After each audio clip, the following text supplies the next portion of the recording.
Hello guys, and welcome to the ProDota Cup here by... Oh, wait, sorry. Hello guys, and welcome to the ProDota Cup by Smashcast TV.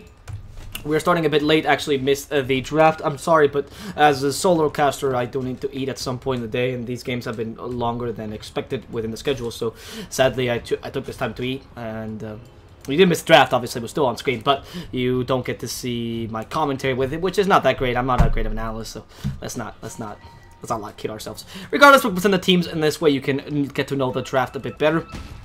We have today fighting in this best of 2, 4v8 production versus Happy Feet. This is the last best of 2 of the day for the SCA region. My name is DSwordfish. I'll be your caster for today. Hope you enjoy the cast as per usual. And again, apologize for any technical inconveniences. You could have done this during the middle of the draft, my friend. Okay. Apologize for any inconveniences that could happen. All right. Dr. Pushin here playing the Earth Spirit in the support position. Second support is Easy for Arteezy on the Crystal Maiden for the Vietnamese team of 458. 458 will be playing the Ursa, I think, in the mid position, because he usually plays mid. Tengu, the Troll Warlord, in the carry lane. And then finally, as the off laner, we have Korgil as the on knight. As for Happy Feet, we're going to have the same guys from last game. It's Jesse Vash on the Ricky in the support position. Second support being James Naismith as the Disruptor. In the mid lane, we have an Ember Spirit played by Ben-Hur as the carry, a Lycan, who's going to be played by Jules, and Nature's Prophet by Yaj. I actually wish I was in this draft, because that Lycan Nature's Prophet, I love that combination, especially with the Howl. You know how much a minion bonus health it gives you? 100 bonus health to the minions, to the Trim Protectors, or to the Trait, not the Trim Protectors, is really important. It helps you out a considerable amount, because it's not as easy to kill, right? And that makes it so you can actually spam Trains and go for the full Trains build, which is the +6 Trains, or +4 Trains, sorry. And with an Aghanim, Octarine Core, etc., etc. And it works quite nicely with the Howl, especially because the damage it gives the Trains is also considerable. The Howl gives you a full of 10 bonus damage with minions. That's not bad at all. In addition to that, you can have the Lycan will probably go for Necros this game. They're fantastic against the Zombie Knight. I don't think the Mask of Madness build is necessarily the best idea for a Lycan this game. Because the Ursa and the Troll Warlord both deal only physical damage. You want to get as much armor as you can, so Armlet seems like a better... Armlet itself seems like a good idea, and then go for an Necronomicon. They have no way of clearing, you know, multiple units at the same time, so they'll have to literally just attack them. And to waste a couple attacks from the Ursa from the Troll Warlord onto Necronomicon creeps, fantastic. In addition to them having, obviously, the True Sight, which is very useful to see the enemy wards, including sentries that they might put against the Ricky, and of course finally the Mana Burn, which is so useful against an Omnight early on in the game, especially if you can harass him out of lane like they're doing right now. The Disruptor is doing a pretty good job of just putting a lot of pressure onto him, and the Omnight is trying to use the... You see, if you could see his camera, he probably out-attacking Jules to get the aggro that creeps onto him. Which is a good idea, by the way, because he wants to try to get as many last as he can in this lane. In the off lane, you have Nature's Prophet, who, with his high base attack damage, should be able to actually destroy the Troll Warlord in lane, honestly, in the beginning. Unless the supports come and help him, but the Crystal Maiden doesn't like being in lane, because she likes to be in the jungle. The Earth Spirit, and the early levels, wants to gank the mid lane. That's how you do it, you know, try to kill the Ember Spirit. And in this case, the Nature's Prophet will just have a pretty easy lane, not too hard to last in this lane. He put a lot of pressure into the Troll Warlord as well. As the game progresses, he won't be as relevant because, of course, his base attack damage, I mean, his intelligence gain is not that great. It's decent, it's good, but it's not, you know, to the level of his base attack damage, which is ridiculous. Even if he goes for the +30 damage talent, that takes a while, and I don't think he'll be in lane by that point. He's using Trains in a very good way. Exactly, look at that. He's going to make a wall with the Trains. So LFT cannot move with his Trains on him. There's a bit of lag, but the Trains will continue on fighting that Howl, ensure that they can get that kill, and now they're just auto-attack with them. An easy kill from the Ricky and the Trim Protector, or the Nature's Prophet. Sorry, Jesus, I'm not used to seeing this hero anymore, so that was a really good kill, honestly. The great body blocking by those Trains. The Troll Warlord can't move anywhere, and this is expected at this point, but frankly, oh, wait, Rolling Boulder? But frankly, it's really hard to go against these kind of things, and it's not that hard to use the Trains that way. Create a wall, and as long as you've ever played a RTS in your life, you should be able to block the Crystal Maiden. Did he just... that was so cute. Try to use a branch here to block the Troll Warlord, and Troll Warlord immediately you killed it with a Quelling Blade. That was a pretty cute play. Well, meanwhile, Rolling Boulder actually catches out Nature's Prophet. The Treants are trying to find this Earth Spirit. Should be a kill, actually, with the Ricky blocking him. Yep, there's a Ricky block. They help from the Trim Protector. And one last hit. Oh, even comes the Nature's Prophet. The Nature's Prophet with the auto attack will ensure the kill. The Treants just giving him vision this whole time. LFT thinking of going to Yaj, but really, even the Astro Warlord is a pretty dangerous idea to go against the Nature's Prophet. He has that, I mean, right now he deals 76, no, 77 damage. 77 damage. Straight up, you know, just with a couple items, only a Blades of Attack, really. And if he gets Phase Boots, he even deals more. And he has a great range. Great attack range. Now up to 80 damage. That's Troll Warlord, even though your attack speed is a bit better, you really don't want to try to fight Nature's Prophet right now. You wait a bit more or get your supports to help you a bit more. Oh, easy for Arteezy. Is coming in from behind. Uses a Frostbite just to die. That play was questionable. Whereas in the top lane, Corgo seems to get a kill against this Lycan, I think with the help, yeah. So Earth Spirit, I can only imagine rolling Boulder Smash, and caught the Lycan by accident. I was looking at the kill in the Crystal Maiden, so obviously you can't have both. I wish I had the dual cameras, but that was a weird play by the Crystal Maiden. Went in, a Frostbite, and then, oh, I'm dead. That's all that happened. It's weird. Ember Spirit coming back into the lane with an Arcane Rune. Currently, the last hits, though, are going definitely in favor of the guys at Happy Feet, though their net worth might not be too much. There's a lot of lag. Okay, that was not just me. That was everyone. The Lycan is leading in terms of net worth. He's beating the Troll Warlord by a lot, even though the Ursa is beating the Ember Spirit in the middle lane. You're fine with that because you still have a Nature's Prophet that's beating the Troll Warlord himself. So you'll have two cores, more or less. The Ember Spirit, not that strong. And the Ember Spirit not that strong at the beginning. Oh. Okay. I'm assuming nobody hears me. Yeah, hopefully. Right, I don't know if I typed something bad. But the Ember Spirit at first will be a bit weaker, and then as the time progresses, he will get the Veil Discord eventually and start being relevant regardless of what the Ursa does in the early game. Good steering change, stop the Ursa attacking. There's a smoke screen, and now the Sprout as well with a kinetic field. They trap the Ursa in a very bad position. The Trim Protector, the Nature's Prophet, and the Trains are starting to hit him hard, and the Ursa will eventually go down. The second victim will be this poor Earth Spirit. What a good Nature's Prophet Yaj is playing here, really. Not only his global presence is commended, but he's already, you know, used the Sprout to get a kill, and now should be able to go to the bottom lane to keep on farming. He's doing really well in terms of last hits as well, and the fact that he has this global presence and he can gank allows for the supports to gank a bit more efficiently in the Happy Feet team, and makes it so that the Lycan can stay alone in lane. He has no much problem. But since the supports and the Twin Protector are ganking, god damn it, the Twin Protector. The supports and Nature's Prophet are ganking. Everyone is ganking. The Furion is ganking. They're making it so that the supports of the enemy team have to stay in very defensive positions or help out their mate of the carry. Meaning the Lycan can pretty much be left alone. If the Nature's Prophet or if the Earth Spirit comes in, rolling boulders in, and you receive a purification, you're screwed if you're Lycan, even though you have a lot of HP. It's not the best of things to be dealt damage with. Oh, they're going to the Ricky. No, just a sentry. But since you force him to go bottom lane like you see here, then it's much easier to play as Lycan. Oh, great Sprout! Putting Dr. Pushing is a very difficult situation. They've even blocked the rolling boulder. Now the smoke, so he can't actually boulder smash. Jesse Vash will finish him off with the Blink Strike and the Cloak and Dagger. Now LFT is his next target. Yaj wants to fight him, but there is a good blind from the Wielding Axis. LFT will be caught in the kinetic field regardless, and Yaj is going to start to hit him. He has a Sprout available too. Well, he's not using his trains right now. The Sprout is all he needs, apparently. LFT will die to just one more hit, but Yaj might sacrifice his life as a result. Dr. Pushin is really trying to push this as far as he can, and with the extra vision around the tree, he couldn't do the merry-go-round skill. They're going to get a kill. Corgil also TPing down bottom, getting a kill on the Ricky, and James Naismith is the last one to be punished in this lane. He honestly can't do anything to evade this. Oh, evades the rolling boulder. Troll Warlord will come by. He puts the ward, very aggressive ward. That I guess is fine. And then yeah, the kinetic field just to get. I mean, he's gonna die no matter what. But that ward is okay. I mean, I guess you use your last dying wish to get a pretty good aggressive ward here without being dispelled. And Yash comes from behind. He sees Dr. Push. He's like, "Hey, nice to meet you, Sprout." And dead. Yep. The last hit from the Nature's Prophet will finish him off. He still has a TP to just go back to lane too. It's fantastic. This Nature's Prophet has been fantastic for Happy Feet. They've really been utilizing that hero well. I love how much diversity this team has in terms of the builds. It's actually surprising. They've gone for a good variety of builds already early on in this game. Just by, you know, we've seen Nature's Prophet, we've seen them play Troll Warlord, we've seen them play, what was the other pick that was weird a couple games ago? A Spirit Breaker as well, which is not the most common pick either. I mean, we've seen them counter a lot of teams with a good variety of strategies. I like it.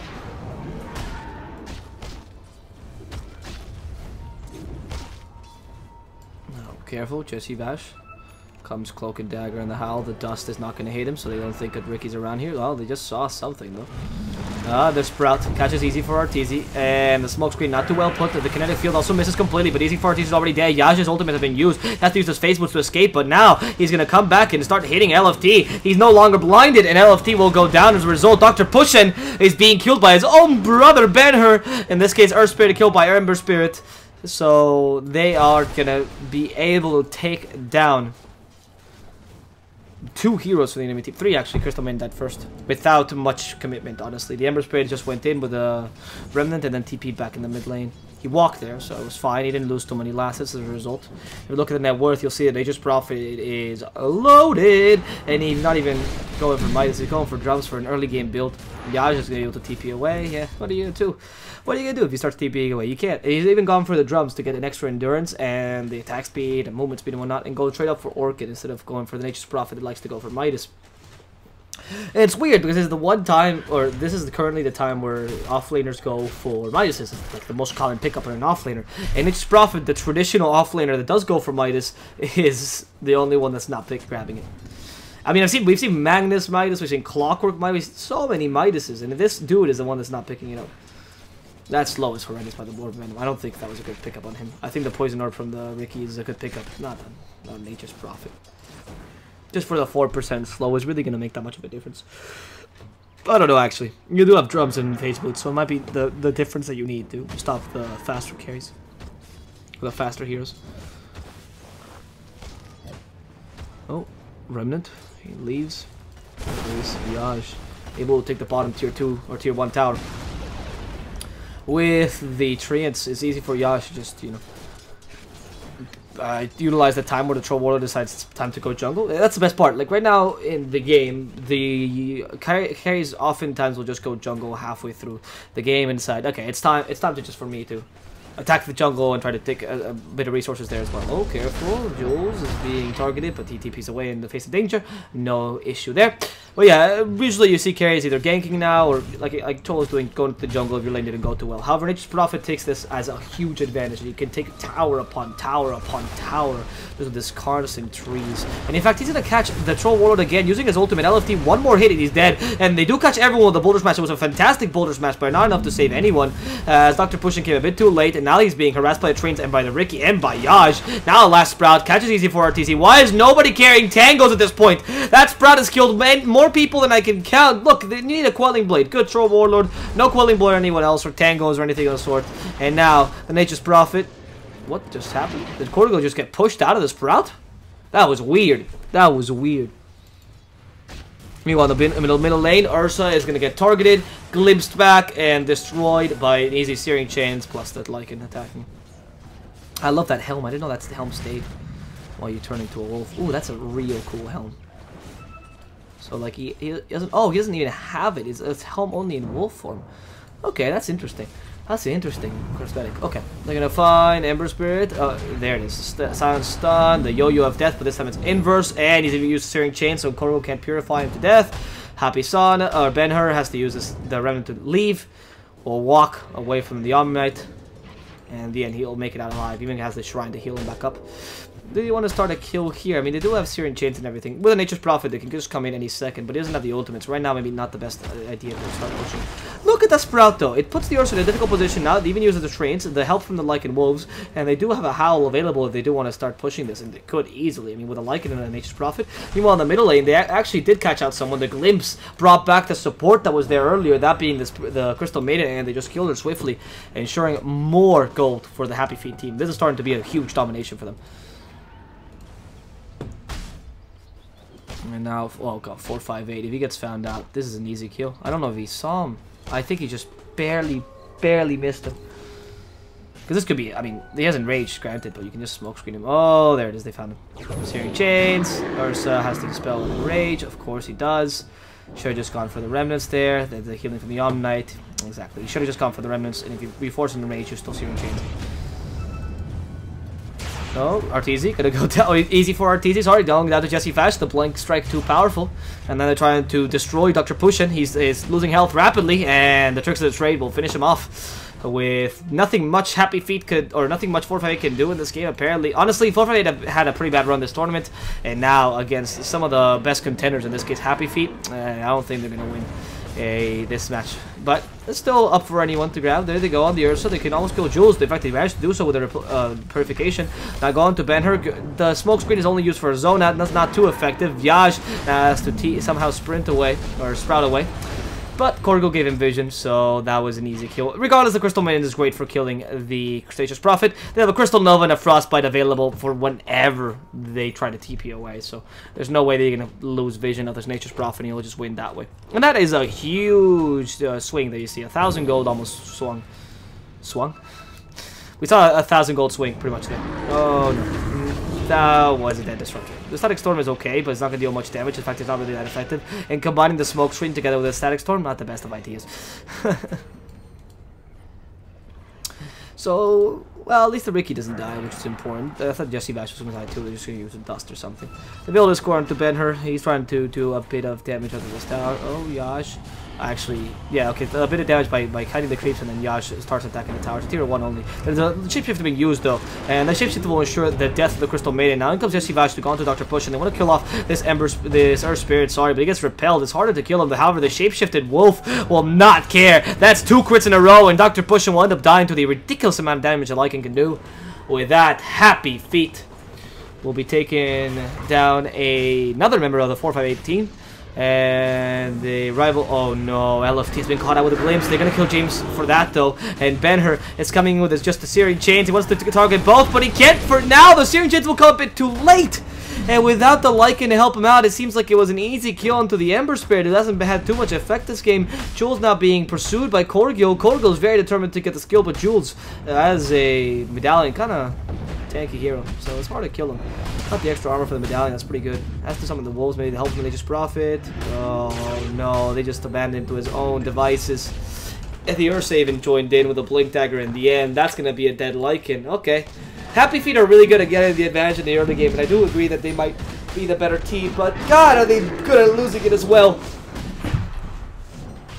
With a 4,000 net worth difference or something of the sort, you'd expect a bigger I don't know,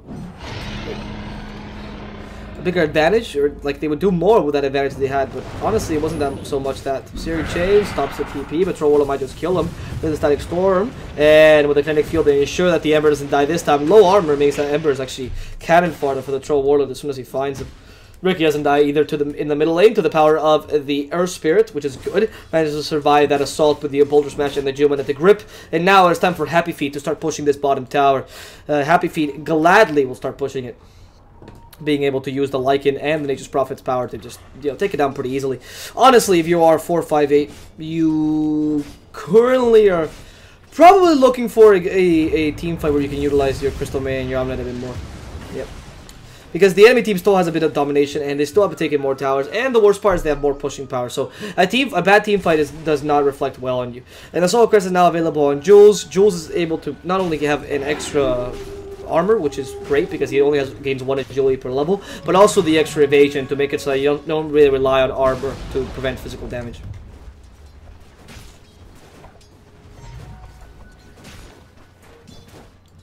Oh, be careful, 458. Oh, he's gonna be caught by the Sprout. Oh, they stopped that. What's it called? Teleport? It's actually just called teleportation. They stopped the teleportation, unfortunately, and that means that the spirit, the Ursa will survive. They could have just sprouted him and tried to kill him, but of course. But alas, it wasn't successful. They want to go for the Orchid, I guess, to stop that enrage, because you can't enrage through the Orchid. Actually, you can't enrage through any stuns, but the Orchid, the silence, specifically when you're using enrage, is one of the worst things to deal with. Because you have the Searing Chains, you have a lot of... actually, you don't have any stuns in this team, but you only have the Searing Chains, really. But when you're silenced, it's the worst because you think, oh, right, I can just... It's not as valuable as a stun, even, so I can just keep hitting, technically. But if they silence you properly and you can't use enrage and they just attack you the right way, then you're done, and you can rely so much on your spells. And your hero shouldn't really care if you get silenced, but apparently you do. Oh, there's the silence of the Troll Warlord. The Orchid not going to deal too much damage. In fact, that combination of Orchid plus the damage from the ultimate It's quite considerable.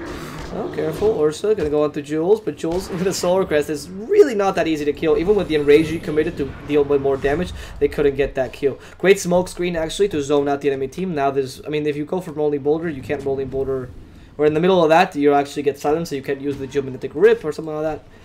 It's a pretty decent job they did. They just use the Orchid on the Dragon to get extra damage? I think so, yeah. Gosh. I wonder if he's going to go for the Aghanims build, activate his Octarine Core, or just going to go for a full-on attack.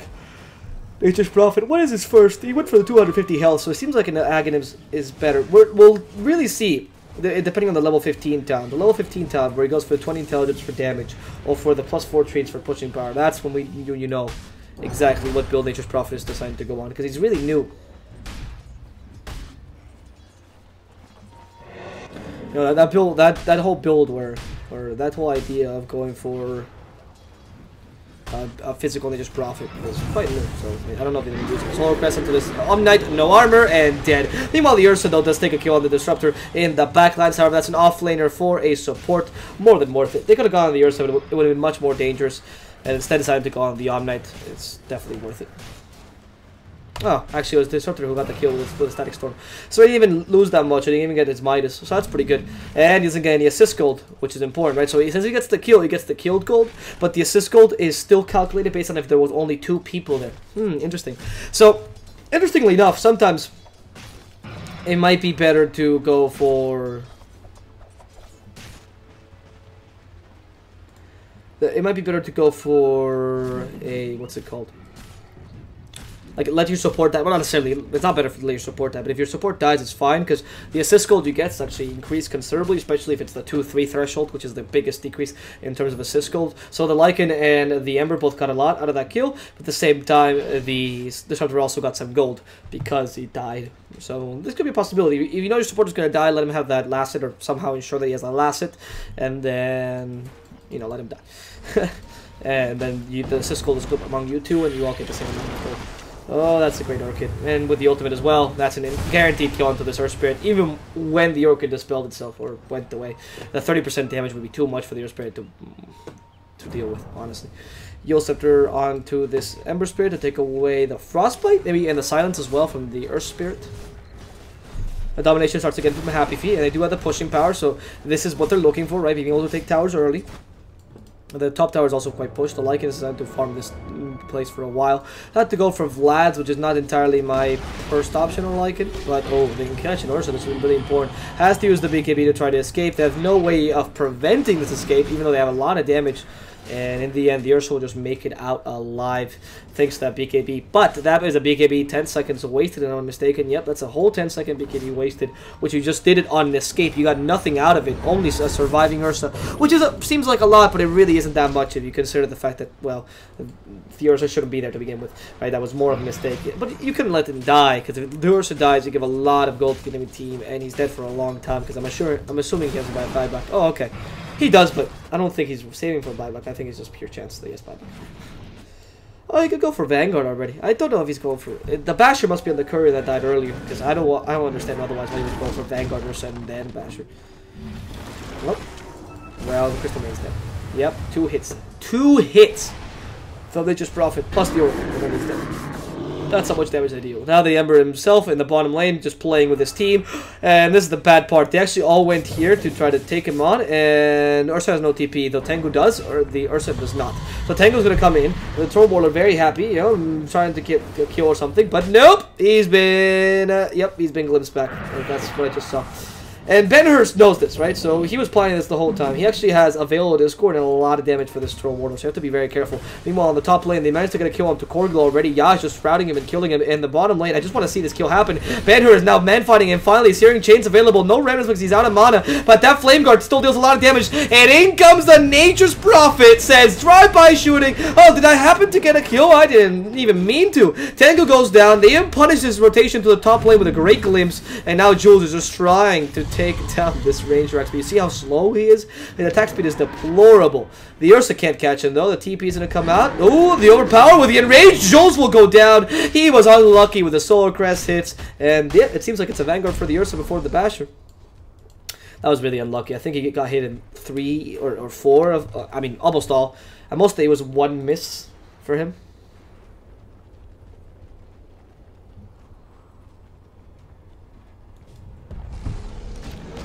And that was, I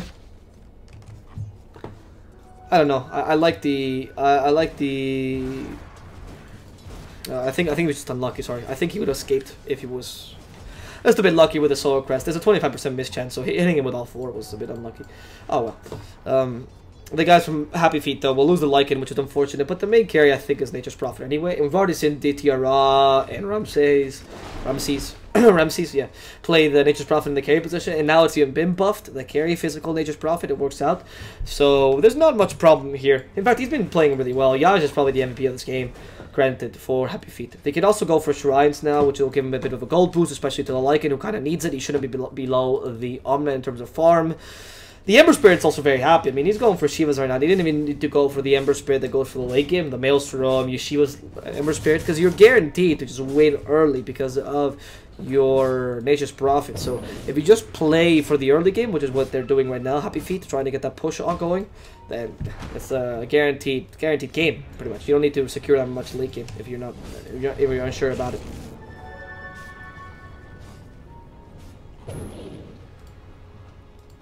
Okay.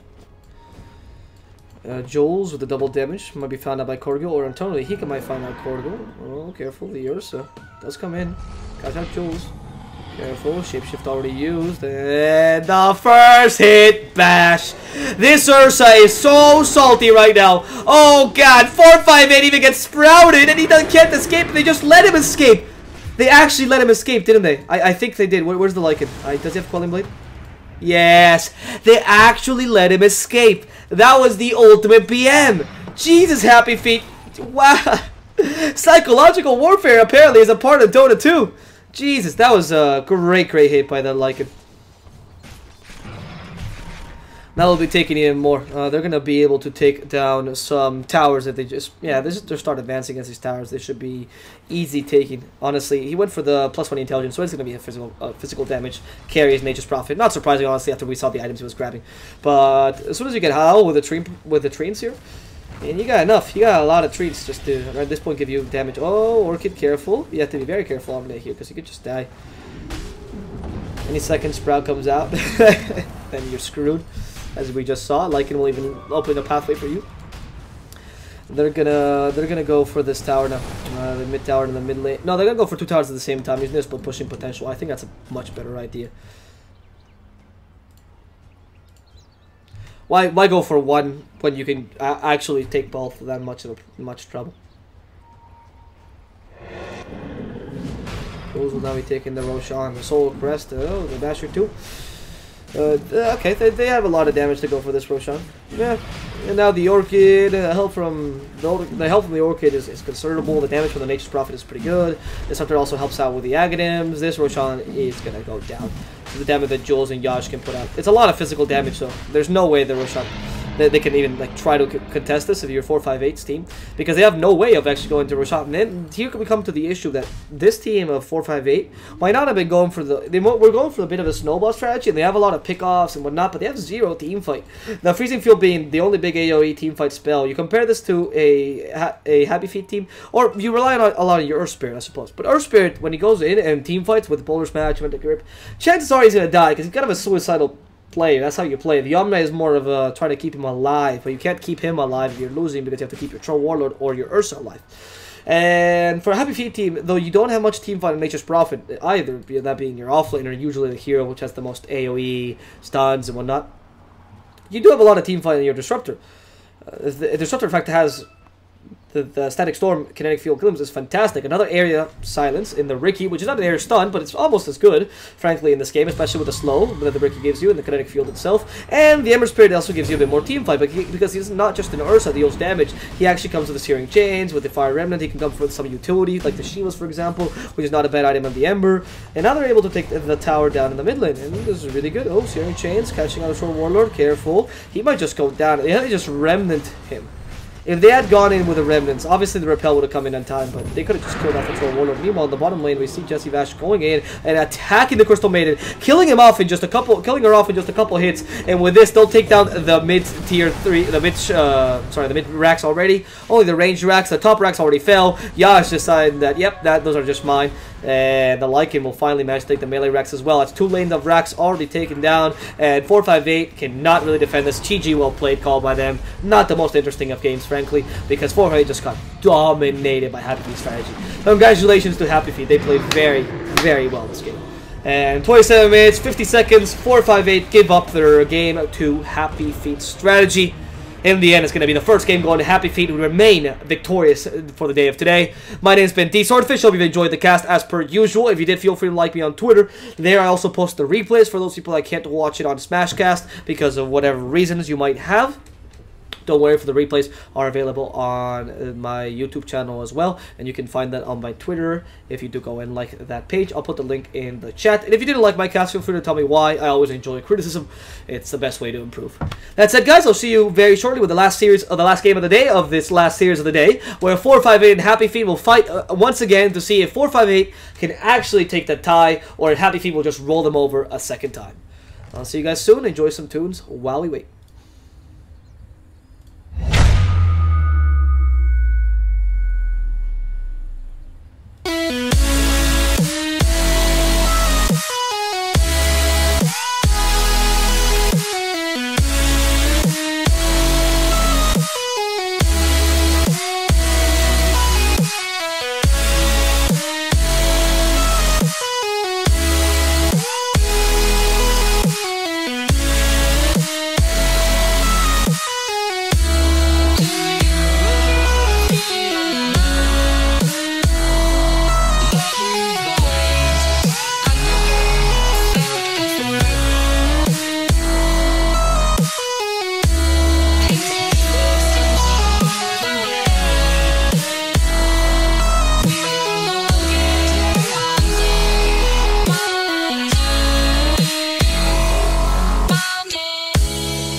Cause the water's always high.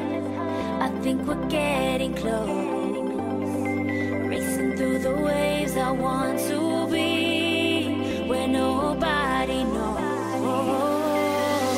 Take me, baby, take me to a state of mind that's made up, baby, that's made of all that we find.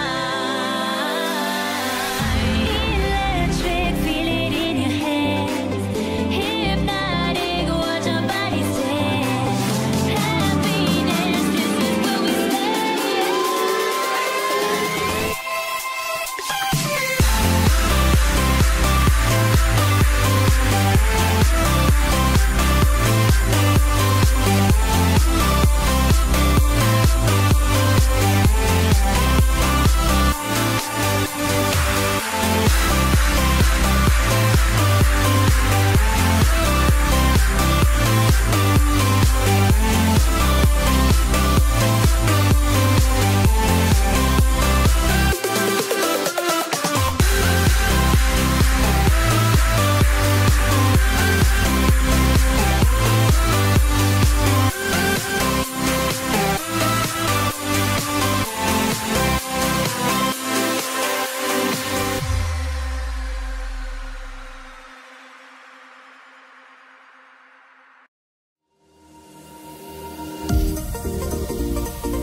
could swear it's been 700 degrees in here since you came in.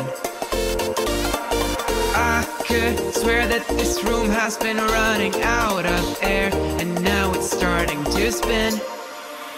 You make me feel kinda bad, kinda good, kinda everything, yet it doesn't feel like it should. You make me feel kinda wrong, kinda right, kinda anything, and I would change it if I could.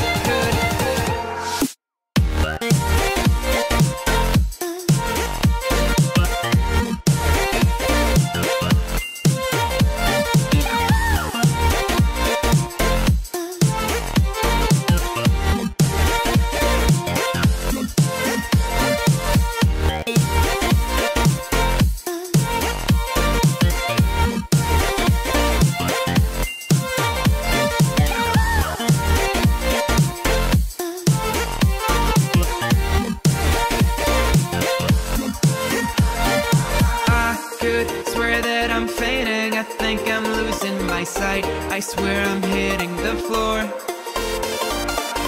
I could swear that my stomach just sunk a meter. I'll be dead if I take any more. You make me feel kinda bad, kinda good, kinda everything, yet it doesn't feel like it should. You make me feel kinda wrong, kinda right, kinda anything, and I would change it if I could.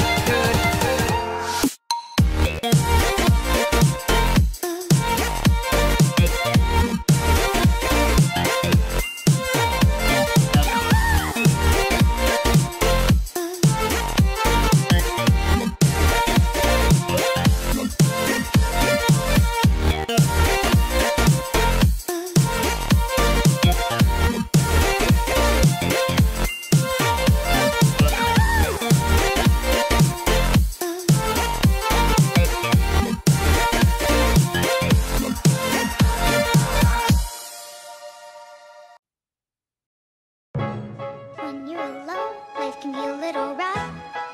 It makes you feel like you're 3 foot tall. When it's just you, well, times can be tough. When there's no one there to catch or fall. 3 foot tall. Like you're 3 foot tall. 3 foot tall. When there's no one there to Stress out, waking up, it's time to get it. Ain't no room for the haters, ain't got time for jealousy. I'm too focused on the music, the money, and where I'm headed. If it rain on my parade, I'ma get an umbrella. Fuck all they damn opinions. distance. Never really been the one to listen. Ain't no one else in the world on my vision. Still I want the distance and stay driven. Gotta go for it, do or die. I can't slow down, I feel too alive. I'ma chase my dreams, fuck a suicide. If you walked in my shoes, you would lose your mind. Got the blood of a champion in my veins. I ain't following nobody, I'm in my own lane. Live a day in my life, come and feel my pain. I'm balling out like LeBron and Dwayne in overtime. On my life, time to turn it up into overdrive. Gotta live your life with an open mind. Blood, sweat, tears got me so alive. Pull up with a bad one in a passer. Jerk side with an ass, got a fat one. Used to never get money, your hoes back then. Now I get both whenever I get a chance to. Wait to focus on the money, turn the vision to it. Embrace the struggle and you gonna get through it. Never give up, boy, you gotta keep moving. Don't worry about me or what I'm doing. If anyone listening got a dream, better go for it. If you think about giving up, better hold on. I've been on my grind, hustling for so long. Pull up, good vibes, someone roll one. When you're alone, life can be a little rough. It makes you feel like you're 3 foot tall. When it's just you, well, times can be tough. When there's no one there to catch your fall. 3 foot tall. Like you're 3 foot tall. 3 foot tall. Yeah. Waking up with the same routine, hoping and praying for sunshine. The plan that don't work out as A through Z. Looking at rappers, it's lunchtime. Sick of the drugs and the groupies. Hustling hard, boy, it's crunch time. Praying to God he don't lose me. Shout to my family one time. Putting my thoughts on a loose sleeve, on the Bruce Lee of this rap shit. Sometimes this life will get lonely and cold, so go make sure that you bring a jacket. Putting my heart and my soul in this music, I can't wait too far to turn back, bitch. People all told me that I wouldn't make it, now they the ones saying congrats, kid. Used to keep money that I made from hustling right there up under my mattress. Now I ain't tripping, don't worry about slipping, I got an accountant for that shit. Stood on my own 2 feet, nothing was handed to me. Every day I would practice, struggling every day, trying to find myself in this world that's full of madness. Stressed out, working hard, going through some shit, put my trust in God. Everybody telling me that I should stop, but my middle finger's up, screaming fuck them all. Every single day of my life I'm putting up a fight, trying to figure my rights from wrong. Hella shit on my mind, no time for the bullshit, boy, I gotta work hard. When you're alone, life can be a little rough. It makes you feel like you're 3 foot tall. When it's just you, well, times can be tough. When there's